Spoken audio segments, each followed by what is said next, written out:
ఇప్పుడు రామాయణం అనేది కథ అని మీరు నమ్ముతారా? Good question. రామాయణాన్ని మనం ఇప్పుడు ఏమని చెప్తాం? ఇప్పుడు చెప్పా కదా మీకు అన్ని కలిపి చెప్పారు అని చెప్పాను. అంటే he is trying to make the encyclopedia of those days.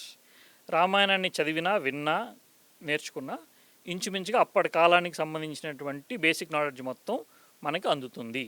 In simple words, he revolutionised the education system. అందుకనే రామాయణం ఇప్పటిదాకా నిలబడి ఉంది. అయితే రామాయణాన్ని మనం ఇప్పుడు చాలా సాధారణంగా రామాయణం అంటే ఏంటి అంటే ఇతిహాసం అంటున్నారు.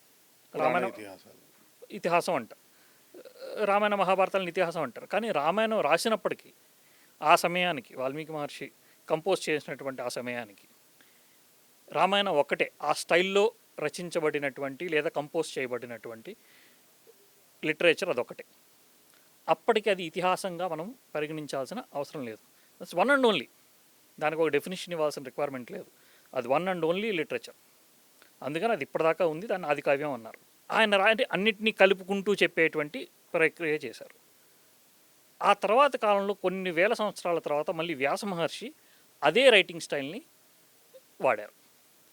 అప్పుడు 2 గ్రంథాలు అయినాయి ఆ స్టైల్ ఆఫ్ రైటింగ్లో. ఆ తర్వాత అప్పుడు 2 గ్రంథాలు అయినప్పుడు దానికి ఒక డెఫినేషన్ ఇవ్వాల్సి వచ్చింది. ఈ రైటింగ్ స్టైల్ని ఏమనాలి? అప్పుడు ఇతిహాసం అన్నారు. ఇతిహాసం యొక్క డెఫినేషను మళ్ళీ సంస్కృతంలో వీటిలోకి వెళ్ళకుండా జస్ట్ ఒక లైన్లో చెప్తాను. ఇతిహాసం యొక్క డెఫినేషన్ ఏంటంటే, మనం జనరల్గాను ఇట్ డస్ హ్యాపెన్, ఇలా జరిగింది కాబట్టి దాన్ని ఇతిహాసం అన్నారంటారు. కాదు, దానికి ఒక డెఫినేషన్ ఉంది. ధర్మార్థ కామ మోక్షానాం ఉపదేశ సమన్వితాం పూర్వయుక్తం కథాయుక్తం ఇతిహాసం ప్రచక్షతే. దాని అర్థం ఏంటంటే, మోరల్స్ ఆఫ్ ద లైఫ్, ధర్మార్థ కామ మోక్షాలను మోరల్స్ ఆఫ్ ద లైఫ్ని ఉపదేశ సమన్వితాన్ని నేర్పించేటువంటి ఉద్దేశంలో పూర్వయుక్తం జరిగిన విషయాలను కథాయుక్తం అంటే ఒక స్టోరీ ఫార్మాట్లో చెప్పడాన్ని ఇతిహాసం అన్నారు.